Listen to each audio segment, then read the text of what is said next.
आज हम जरा सा इस सब्जेक्ट पर प्रकाश डालेंगे कि हमारे देश में ये गरीबी क्यों है और इस गरीबी का मूल कारण क्या है। यदि आज आप लोग समझ लेंगे मेरी बातों को और समझकर अमल कर लेंगे तो गारंटी देता हूं, लिखकर साइन कर दूंगा कि 1 साल के अंदर आपकी गरीबी सदा सदा के लिए चली जाएगी, यदि मेरी इन बातों पर अमल कर लोगे तो। मैं कुछ निवेदन करूंगा, ध्यान से सुनिएगा। गरीबी के 4 कारण कौन कौन से हैं? द्यूतम, हमारा मन यदि जुआ में लग जाएगा, द्यूतम मीन्स जुआ, यदि हम जुआ खेलने लग जाएंगे इस लालच से कि जुआ से हम लखपति हो जाएंगे, धन्ना सेठ बन जाएंगे, तो देखो ये बिल्कुल कड़वा सत्य है कि जुआ खेलने वाला कभी करोड़पति नहीं हुआ, बल्कि जो उसकी खुद की पूंजी थी वो भी बर्बाद हो गई। पांडवों ने जुआ खेला था तो पांडवों का सारा राज्य, कीर्ति, यश नष्ट हो गया कि नहीं? किसके कारण? किसके कारण? तो पांडवों ने जुआ खेला था तो 12 साल के लिए उनके जीवन में गरीबी आ गई थी कि नहीं? बताओ। पांडवों ने जुआ खेला तो 12 वर्षों के लिए उनके जीवन में ऐसी गरीबी आई कि जंगल जंगल दर दर की ठोकर खानी पड़ी और मांग मांग के भी खाना पड़ा। तो गरीबी कहां से शुरू होती है? जुआ से। यदि आपकी आदत जुआ खेलने की है तो आपकी आने वाली सभी पीढ़ियां जो जुआ खेलती रहेंगी सब गरीब ही रहेंगी। यदि आप और आपकी आने वाली पीढ़ी को आप गरीब बनाना चाहते हैं तब तो आप जुआ खेलें, और यदि गरीबी से उबारना चाहते हैं अपने आप को तो जुआ का सदा सदा के लिए परित्याग कर दीजिए। अब मैं जुआ से होने वाले कुछ साइड इफेक्ट बोलता हूं, नुकसान बोलता हूं, ध्यान से सुनिएगा। जुआ खेलने में हमारे सबसे पहले बर्बाद होता है हमारा समय। हम बैठे बैठे 2 घंटे, 3 घंटे, 5 घंटे, कई लोग तो 8-8 घंटे जुआ खेलते हैं। तो बताइए, कमाया कुछ नहीं, जो था वो भी गंवा दिया और 8 घंटे भी बर्बाद कर दिए। समय कीमती होता है कि पैसा? बताइए क्या कीमती है? समय कीमती है या पैसा कीमती है? क्या समय कितना कीमती है? कितना? आप लोग टीवी देखते हैं ना, टीवियों में जब आप कोई न्यूज देखते हैं या कोई सीरियल देखते हैं, कोई मूवी पिक्चर देखते हैं तो आपने देखा होगा बीच बीच में ऐड आ जाता है, कहीं साबुन का, कहीं निरमा का, कहीं कुछ का। ये जो ऐड टीवी में आता है ना मेरी माँ, वो टीवी का ऐड ना 10 सेकंड का होता है, कोई ऐड 5 सेकंड का होता है, कोई ऐड 15 सेकंड का होता है। वो जो टीवी में 5 सेकंड का ऐड होता है ना, वो 1 सेकंड 1 करोड़ का होता है। टीवी के जो ऐड होते हैं वो 1 सेकंड की कितनी कीमत लेते हैं? कम से कम 1 करोड़। आप बड़े चैनल पर जाएंगे अपना ऐड देने तो 1 सेकंड के लिए हो सकता है आपको 5 करोड़ भी खर्च करना पड़ सके। क्या ये बात सही है? समझ रहे हैं आप मेरी बात को? सोचो कि टीवी वाले 1 सेकंड 1 करोड़ में बेचते हैं। उनका 1 सेकंड कितने का होता है? 1 करोड़ का, और आप 8 घंटे व्यर्थ बैठ के गवा देते हैं, जो था वो भी गवा दिया। अब बताइए इससे बड़ी मूर्खता का और क्या परिचय होगा कि समय भी दिया, पैसा भी दिया और उठ के चले आए। यदि आप अपने समय को, अपने भविष्य को संवारने में खर्च किए होते तो आप कुछ भी किए होते, कुछ अच्छा सोचे होते, अच्छा किए होते, कुछ बिजनेस करने का सोचते, व्यापार करने का सोचते, कुछ उद्योग डालने का सोचते, कुछ अपने परिवार, अपने लिए करने का, अपने देश के लिए करने का सोचते, तो आप अपने जीवन के जो घंटे, जो वक्त आपने जुआ में गंवा दिया, यदि उन्हीं समय का आपने सदुपयोग किया होता तो बताइए आपकी गरीबी दूर हो जाती कि नहीं आपके द्वारा? हाँ या ना? जो समय आप जुआ खेल के 5-5, 8-8 घंटे जुआ खेल के पैसा और समय गवाए, वो समय अपने लिए खर्च किया होता, अपने भविष्य के लिए किया होता, उज्जवल बनाने के लिए, तो आप कुछ बन गए होते। इसलिए जुआ खेलने से हमारा सबसे बड़ा नुकसान है कि जुआ से हमारा कीमती समय बर्बाद होता है। जो समय करोड़ों का है वो हम फोकट में दे रहे हैं। इसलिए मेरी प्रार्थना है नौजवान दोस्तों से, भाइयों से, बेटियों से, बहनों से और बड़े बुजुर्गों से, आप अपने समय का बिल्कुल दुरुपयोग ना करें। पुरुष बली नहीं होते हैं, समय होता बलवान भीलन गोपी। अब देखो ना, छत्तीसगढ़ का आदमी, और केवल छत्तीसगढ़ का ही नहीं, हर मेरे देश का हर वो व्यक्ति जो शराब पीता है, मैं उसकी बात कर रहा हूं।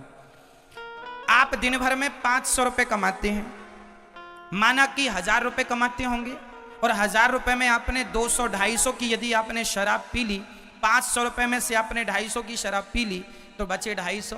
अब उस 250 में आप अपनी पत्नी, अपने बच्चों का कैसे पालन पोषण करेंगे, कैसे अपने लिए घर बनाएंगे, कैसे अपनी पत्नी के लिए बढ़िया साड़ी लाएंगे, कैसे अपने बच्चों के लिए अच्छे अच्छे कपड़े लाएंगे, कैसे अपने बच्चों को आप अच्छे से अच्छे स्कूल में पढ़ाएंगे। अरे वो 250 जो शराब में बर्बाद कर दिए, यदि उसी पैसे से अपने बच्चों के लिए कुछ फल फूल लाए होते, कुछ मिठाइयाँ लाए होते, तो बच्चे भी खुश होते और वो पैसा बचाते, कुछ कुछ बचाते, तो आप अपने भविष्य की प्लानिंग कर सकते थे, अपने लिए एक छोटा सा घर बनाते, बच्चों को अच्छे से अच्छे स्कूल में पढ़ाते। अरे भाई, जब आप अपने पैसे का सदुपयोग करेंगे तब तो आपकी गरीबी मिटेगी।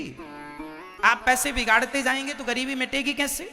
इसलिए हर भारतीय की, हर मेरे भारत देश के हर नागरिक की जिम्मेदारी है, जो भी कमाया करो उसका कुछ अंश बचाया करो।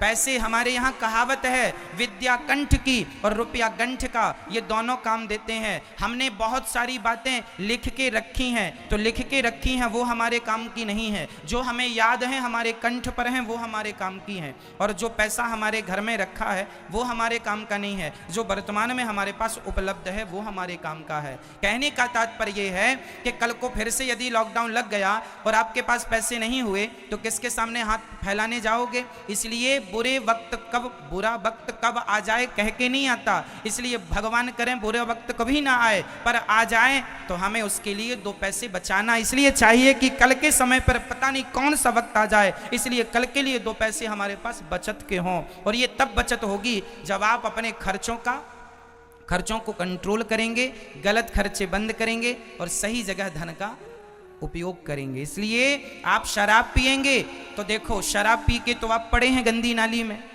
पहला तो धन बिगड़ा, दूसरा आप शराब के नशे में पड़े हैं तो आपका समय भी बिगड़ रहा है और जमाना भी आपको शराबी कह के बुलाता, अरे इनकी तो कोई इज्जत नहीं है, सुअर जैसे पड़े रहते हैं। शराब पीने वाले की समाज में क्या इज्जत है बताइए? कौन इज्जत करता है, कौन सम्मान? कोई अपने बाजू में नहीं बिठालता कि कोई पता चल जाए कि शराबी हैं तो बगल में बिठाने से ला जाती है, हरे राम राम, शराबी के बगल में बैठे।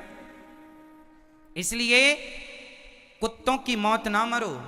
शराब पी के लोग कुत्तों की मौत मर जाते हैं। अरे मनुष्य का शरीर पाया है, इज्जत पाओ, सम्मान से जियो, 2 पैसे सम्मान से कमाओ। भले तुम धनवान नहीं हो पर गरीबी भी सम्मान से गुजारी जा सकती है। क्यों जी? गरीब आदमी का भी एक सम्मान होता है, एक इज्जत होती है। भगवान करे आपकी गरीबी चली जाए, पर यदि गरीब भी हो तो अपना सम्मान ना गवाना, अपनी इज्जत ना गवाना। पैसे से करोड़ गुना कीमती होती है इज्जत। कहो जी, सही है क्या? धन से ज्यादा कीमती क्या होती है? इज्जत, सम्मान। आपका सम्मान आप ना, यदि मैं, देखो हर व्यक्ति अपना सम्मान बनाता भी है और व्यक्ति अपना ही सम्मान गिराता भी है। मैं चाहूं तो अच्छे कर्म करके अपनी इज्जत बढ़ा लूं और मैं चाहूं तो गलत कर्म करके अपनी इज्जत कम कर लूं। आप ही अपनी इज्जत बना सकते हैं और आप ही अपनी इज्जत बिगाड़ सकते हैं। इसलिए इज्जत बनाना बिगाड़ना दोनों आपके हाथ में है, विधाता का दोष नहीं है। ईश्वर ने तो सबको सब कुछ देख के भेजा था। जितनी अक्ल मेरे पास है उतनी अक्ल, उतनी बुद्धि आप सबके पास है। जितनी समझ मेरे पास है, जितना टैलेंट मेरे पास है उतना आप सबके पास है। फर्क इतना है कि आप अपनी वो ताकत, अपनी वो शक्ति जगाते नहीं हैं। आप अपना टैलेंट बाहर लाते नहीं हैं। शक्तियां, मोबाइल में बहुत सारे फंक्शन ऐसे होते हैं जिनके बारे में आपको ज्ञान ही नहीं होता है। सारी सुविधा आपके मोबाइल में, बहुत सारे ऐप ऐसे हैं जो बहुत अच्छे हैं, पर चूंकि आपको चलाना नहीं आता तो आपके मोबाइल में पड़े हैं। उसी तरह आपके अंदर भी सारे फंक्शन, सारी ईश्वर ने सॉफ्टवेयर डाल रखे हैं। आपके अंदर ईश्वर ने सब दे रखा है। कोई उसका सदुपयोग कर लेता है तो कोई नहीं कर पाता, बस फर्क इतना है।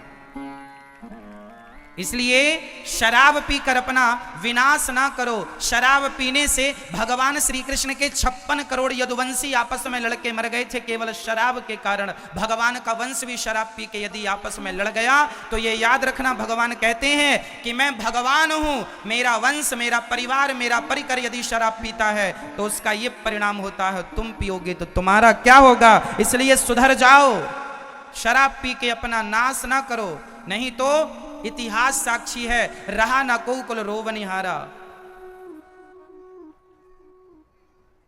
द्यूतम पानम, शराब नहीं। इसलिए अपने आप को मुक्त करो शराब से। और एक अच्छा जीवन जियो। और मैं आपसे प्रार्थना करता हूं, ये दुनिया, ये जमाना, ये तो चाहता ही है आज गांव में कोई तरक्की करने लग जाए तो कुछ लोग ईर्ष्यावश जलने लगते हैं और वो तो ये प्लान करने लगते हैं कि आपकी तरक्की को कैसे रोका जाए। वो तो फिर आपको शराब पिलाएंगे, गांजा पिलाएंगे, गलत रास्ते पर ले जाएंगे ताकि आपका काम से मन हट जाए और आप नशेड़ी बन के गंदी नाली में पड़े रहें और आपका विकास ना हो, सदा आपके माथे पे गरीबी बनी रहे। इसलिए कुछ लोग, एक बात बताएं, हमारे भारत में कुछ लोगों को आप लोगों की गरीबी से बहुत फायदा होता है, इसलिए वो लोग चाहते हैं कि एक तबका गरीब ही बना रहे, क्योंकि ये यदि समझदार हो गया, इसकी गरीबी मिट गई तो फिर उनकी दुकानें बंद हो जाएंगी। हमारे देश के कुछ नेता ये चाहते हैं कि देश में गरीबी बनी रहे। क्या ये बनने वाली पर नारी होती है और नारियां भी बच के रहें पर पुरुषों से। यदि आप इन चीजों से बच गए तो आपका लोक परलोक दोनों सवर जाएगा, कोई रोकने वाला नहीं है। कलयुग का चौथा स्थान क्या है, बस वो आखिरी और सुनो। कलयुग का चौथा स्थान है मांस सूना। मेरा आपसे एक छोटा सा सवाल है, क्या आप में से कोई एक मरी हुई मछली को आप में से कोई जीवित कर सकता है? मरी हुई मुर्गी को आप में से कोई जीवित कर सकता है? जब मरे हुए जीव को हम जिंदा नहीं कर सकते तो जिंदा को मारने का अधिकार हमें किसने दे दिया, ये तो बताओ। अरे भाई, हम अमेरिकन नहीं हैं, हम जापान के नहीं हैं, इंग्लैंडियन नहीं हैं, हम शुद्ध भारतीय हैं। और भारत में हमें पढ़ाया गया है, हमारे वेदों का वाक्य है, वचन है, अहिंसा ही परमो धर्मः। हमें क्या पढ़ाया गया है? अहिंसा ही परमो धर्म। अहिंसा, अहिंसा मतलब किसी जीव की हत्या ना करना ही धर्म है। जहां पर जीव की हत्या ना करना ही धर्म है, वहां पर जीव की हत्या करना कैसे धर्म हो सकता है? इसलिए आप अपने स्वाद के लिए, आप अपने स्वाद के लिए मांस खा लेते हैं। क्या आपके पास दाल चावल सब्जी रोटी फल फूल बादाम काजू किशमिश नहीं है क्या खाने को? बोलो, हैं? फिर जब इतना सारा ऑप्शन है, अरे भगवान को पहले भोग लगाया करो, भगवान को खिला करके फिर प्रसाद ग्रहण किया करो। और मांस खाने से हमारा कभी भला नहीं होगा। जीव हत्या, जो तुमने मुर्गी मछली को तड़पा तड़पा कर अपने स्वाद के लिए मारा है, उस पाप का भोग भोगने के लिए तुम्हें फिर मृत्यु लोक में आना पड़ेगा, कुछ कुछ कुछ कुछ बन करके। पुनरपि जननम पुनरपि मरणम पुनरपि जननी जठरे शयनम। ये जन्म और मृत्यु का चक्र चलता ही रहेगा, कभी मिटने वाला छोड़ी है। इसलिए आप अपनी भलाई चाहते हैं, इससे किसी का कोई नुकसान नहीं है।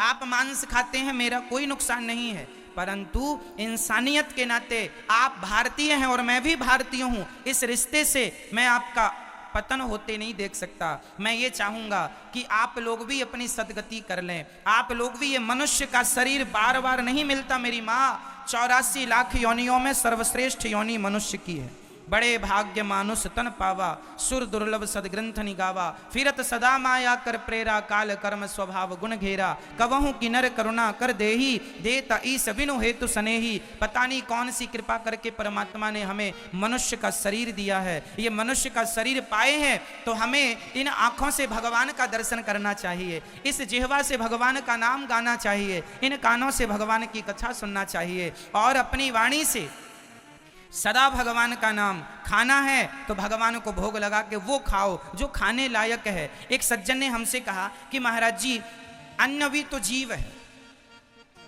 अन्न भी तो जीव है।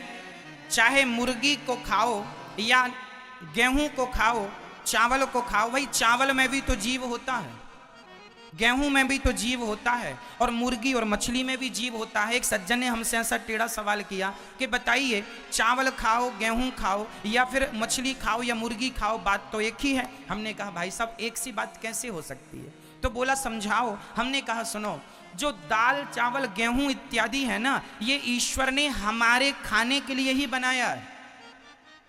और एक बात बताएं, गेहूं में प्राण होते हैं, गेहूं में भी जीव होता है, चावल में भी जीव होता है। गेहूं चावल में भी प्राण होते हैं, परंतु वो आप कहते हैं हमने गेहूं चावल खा लिया तो उसके प्राण नष्ट हो गए। ना जी, गेहूं चावल में भी प्राण होते हैं, पर उन प्राणों से हमारे प्राणों की रक्षा होती है। ये विधाता ने उस प्राण को हमारे प्राणों के लिए बनाया है। जबकि आप मछली को मारेंगे तो उसे दर्द होगा, वो चिल्लाएगी, तड़पेगी। जबकि गेहूं को आप चबाएंगे तो वो तड़पेगा नहीं, चीखेगा नहीं, चिल्लाएगा नहीं।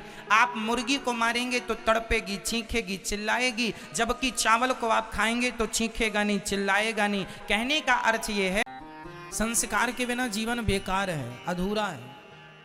इसलिए हमारे संस्कार हमें प्राप्त होने चाहिए। कौन देगा? माता पिता देंगे। आप अपने बच्चों को संस्कार देते हैं कि नहीं मैया जी? थोड़ा सा समय निकाला करो और बच्चों को संस्कार दिया करो। संस्कार क्या होते हैं? हर बार बच्चों की जिद पूरी करने की जरूरत नहीं है। आप लोग बच्चों की जिद पूरी कराते रहते हैं। बच्चे ने जरा सी जिद कर ली, आपने पूरी कर दी। अरे लाला रो मत, रो मत लाला, रो मत। काहे ना रो, 2-4 थप्पड़ दो, थोड़ा रोने तो गला खुलेगा। जिद पूरी करना जरूरी नहीं है। अब जैसे छोटे छोटे बच्चे माँ बाप से मोबाइल की डिमांड करते हैं और मम्मी ने तुरंत खोल कर दे दिया। आज आपने ये जिद पूरी की, कल कुछ और जिद पूरी करोगे, फिर बच्चों को लगेगा कि हमारी मम्मी तो हमारी सारी जिदें पूरी करती है, तो फिर वो जिद कर करके वो जरूरतें पूरी कराएगा। और कभी मना किया तो फिर बच्चा तुम पर हावी हो जाएगा, आंख दिखाएगा। कितने बच्चे ऐसे हैं जो अपनी माँ को मारते भी हैं, लिपट पड़ते हैं। जिद पूरी ना करो तो गुस्सा करते हैं और लिपट जाते हैं अपनी माँ से, हाथ उठाते हैं बच्चे अपनी माँ पर। क्यों? आपकी भी गलती है। बच्चों को सबसे पहले कौन सा पाठ सिखाना चाहिए? शिष्टाचार, बड़ों की रिस्पेक्ट, बड़ों का सम्मान, ये सिखाओ। आज हम देखते हैं लोग बड़ों का सम्मान नहीं करते। बड़ों का सम्मान करना छोड़ दोगे तो हमारी संस्कृति नष्ट हो जाएगी। इसलिए मेरी मां, पहली जिम्मेदारी हम सबकी है कि हम अपने बच्चों को बड़ों का सम्मान करना सिखाएं। कोई भी घर में बड़ा आए, अतिथि आए, उनके चरण छुओ। बेटा जाओ, दंडवत करो, प्रणाम करो, प्रणाम करो हाथ जोड़कर। छोटे छोटे बच्चों से बताओ कि ये तुमसे बड़े हैं, पांव छुओ इनके, चरण दबाओ इनके, सेवा करो। सेवा का भाव बचपन से लाकर खड़ा कर दो। अपने बच्चों को लेकर के फुटपाथ पे जाया करो, गरीबों के बीच में, उन दुखिया लोगों के बीच में जाया करो जो आज घास की कुटिया बना करके अपना जीवन यापन कर रहे हैं, झोपड़ियों में रह रहे हैं। उनके पास जाकर उन बच्चों को, आप अपने बच्चों को बताओ, देखो बेटा ये भी छोटे छोटे बच्चे हैं। उनके बच्चों को दिखाओ कि देखो ये भी बच्चे हैं और तुम भी बच्चे हो। ये 50 पैसे की टॉफी भी कभी कभी खाते हैं और तुम 10-10 रुपए की टॉफियां भी आधी खा के बर्बाद कर देते हो। 50-50 रुपए की टॉफियों की कोई वैल्यू नहीं है। पैसा है आपके पास, अच्छी बात है, भगवान करे और दें, लेकिन पैसे का अर्थ ये तो नहीं कि आप पैसे का दुरुपयोग करने लग जाएं। कहावत है, तेली के तेल होता है तो पहाड़ पे नहीं पोतता, कहावत है ये। जीवन में संस्कार देने से आएंगे और ना देने से कुछ नहीं, करने से सब होता है और ना करने से कुछ नहीं होता। संस्कार ही सबसे बड़ा धन है आपका। कोई ये नहीं पूछेगा कि तुम्हारे बैंक में कितना पैसा है, जमाना यही पूछेगा तुम्हारा बेटा क्या करता है, तुम्हारे बेटे का आचरण कैसा है, व्यवहार कैसा है। जब आप किसी के बेटे को देखते कोई रिस्पॉन्स ही नहीं है। एक जमाना वो था कि पहले बेटा नहा धोकर पहले अपनी माता के, अपने पिता के पांव छूता था, भगवान को नमस्कार करता था, सूर्य भगवान को जल चढ़ाता था, फिर आगे के कोई काम होते थे। आजकल तो पापा पिताजी काम पे निकल जाते हैं तब बेटा जागता है। कौन देगा संस्कार? पाकिस्तान से लोग आएंगे संस्कार देने आपके बच्चों को? बोलो क्यों? मुसलमान का बच्चा टोपी लगा के नमाज पढ़ने जाता है, तुम्हारा बच्चा सवेरे किसी मंदिर में जाता है, गीता पढ़ता है, नहीं पढ़ता। कल को तुम्हारा बेटा ही अपने धर्म का ज्ञान ना रखने के कारण कल तुम्हारा बेटा ही कहीं हिंदू से कहीं मुसलमान ना बन जाए और कहीं वो क्रिश्चियन ना हो जाए, कहीं धर्म परिवर्तन ना कर ले। भाई स्वयं के धर्म का नॉलेज ना होने से, स्वयं के धर्म का ज्ञान ना होने से वो जो सुनेगा वो कर लेगा। इसलिए उसके धर्म का नॉलेज, आपका धर्म, आपकी जिम्मेदारी है कि आप अपने बच्चों को अपने धर्म की बातें बताएं। बेटा ये हमारे राम है, ये हमारे कृष्ण है, राम जी क्यों महान है बताओ अपने बच्चों को। राम जी ने कौन से काम किए जिससे वो महान हो गए बताओ अपने बच्चों को। यही संस्कार है कि राम जी ने अपनी मर्यादा का उल्लंघन नहीं किया, माँ बाप की आज्ञा का उल्लंघन नहीं किया। माँ ने कह दिया कि वनवास जाना है, एक बार भी पलट कर नहीं कहा मैं क्यों जाऊं, मेरी गलती क्या है। बोलो, क्या राम जी नहीं कह सकते थे कि मुझे क्यों भेज रही हो माँ वनवास, मैं क्यों जाऊं। राम जी नहीं जाते तो क्या कह के जबरदस्ती भेज पाती, लेकिन नहीं, धन्य है वो राम जो माँ की आज्ञा का पालन करते थे, भले वो सौतेली माँ क्यों ना हो। ये संस्कार कहां से आएंगे? रामचरितमानस से। बताओ अपने बच्चों को कि भगवान राम के जीवन में एक दूसरी महिला आई थी, नाम था सूपनखा। उस महिला को देखकर राम जी ने, उसने कहा था कि तुम मेरे से विवाह कर लो, पर राम जी अपने धर्म से डिगे नहीं। ऐसा नहीं कि अपनी पत्नी को छोड़कर किसी नारी को देख लें, ये मर्यादा राम जी की है। ये चीजें अपने बच्चों को सिखाओ कि बेटा कितना भी धन कमा लेना, कितना भी वैभव पा लेना, पर अपने धर्म से ना हटना। धर्म से हट जाने पर हम धन का क्या करेंगे बताओ। बताइए हमारे जीवन में धन बड़ा है कि धर्म बड़ा है? जोर से, क्या बड़ा है मेरी मां, धन या धर्म? यदि आपके सामने दोनों रखे जाएं, एक तरफ एक स्त्री के सामने दूसरा पुरुष खड़ा किया जाए और एक तरफ एक पुरुष के सामने दूसरी महिला खड़ी की जाए और दूसरी तरफ आपके सामने धर्म रखा जाए, क्या पसंद करेंगे? धर्म को बचाना या ये भोगों का धन? आपके सामने पैसे के ढेर लगा दिए जाएं सोना चांदी के और दूसरी तरफ आपका धर्म हो। जिज्ञासा नहीं है, अपने धर्म को समझने का कोई भाव नहीं है, इसलिए सनातन धर्म का प्रचार नहीं हो रहा है। क्यों? क्योंकि आप करना ही नहीं चाहते प्रचार। आप अपने बच्चों को तो पढ़ाइए पहले धर्म की बातें, यही तो प्रचार है। आजकल के बच्चे ये तक नहीं जानते कि राम जी कौन थे, कृष्ण जी कौन थे, गीता क्या है, क्योंकि आपने कभी बताया नहीं बच्चों को। आपको तो बस इंग्लिश पढ़ानी है, Johnny Johnny yes papa poem सुना दो बेटा। कोई आया तो, कोई भी बच्चा आया, बच्चे चालू हो जाते, जॉनी जॉनी यस पापा पापा पापा पापा फलाना फलाना फलाना, A for apple B for ball, ये सुना। अरे भाई बच्चों को गीता के श्लोक याद कराओ। कोई मेहमान आए तो आपके बच्चे गीता के श्लोक सुनाएं। सर्वधर्मान परित्यज्य मामेकम शरणम व्रज, मंगल भवन अमंगल हारी, रामचरितमानस की चौपाई। ये तुम्हारी संस्कृति तुम नहीं पढ़ाओगे तो अमेरिका, वहां से फिर पाकिस्तान से बुलाओगे उनको, वो पढ़ाएंगे तुम्हारे बच्चों को, वो संस्कार देंगे तुम्हारे बच्चों को। समय निकालो मेरी मां और अपने धर्म को जानो। हमारा सनातन धर्म सबसे श्रेष्ठ धर्म है। अभी सारी दुनिया लौट रही है सनातन की तरफ। जान लो अपने धर्म के बारे में, इतना श्रेष्ठ है कि आज लाखों क्रिश्चियन लोग हिंदू धर्म अपना रहे हैं। यहां वृंदावन में ही देख लो ना, गोरे गोरे लोग।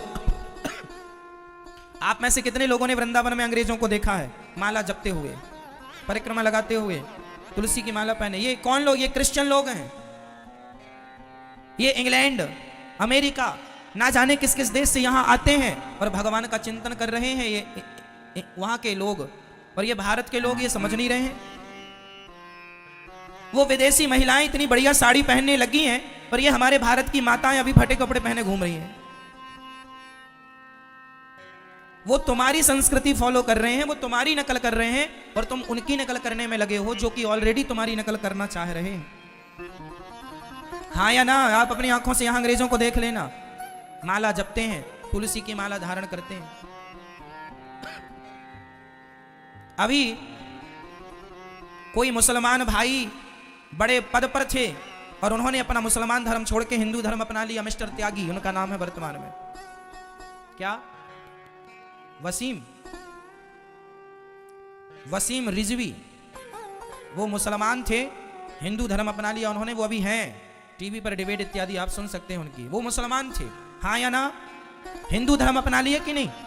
अरे सारी दुनिया, जबकि वो बहुत बड़े पद पर थे, अपने मुसलमान पद पर थे, उनने हिंदू धर्म अपना लिया। सारी दुनिया घर वापसी कर रही है, तुम अपने धर्म को जान लो मेरी माँ, सब वापस लौट रहे। आप नहीं सिखाएंगे अपने धर्म का, ज्ञान नहीं देंगे, पाठ नहीं पढ़ाएंगे तो कौन पढ़ाएगा? इसलिए बच्चों को गीता पढ़ाया करो। गीता इस धरती में, इस दुनिया में सबसे ज्यादा पढ़ी जाने वाली पुस्तक, पढ़ा जाने वाला ग्रंथ भगवत गीता है। इस धरती में ऐसी कोई भाषा नहीं है जिस भाषा में गीता को ट्रांसफर ना किया गया हो, ट्रांसलेट ना किया गया हो। कोई भाषा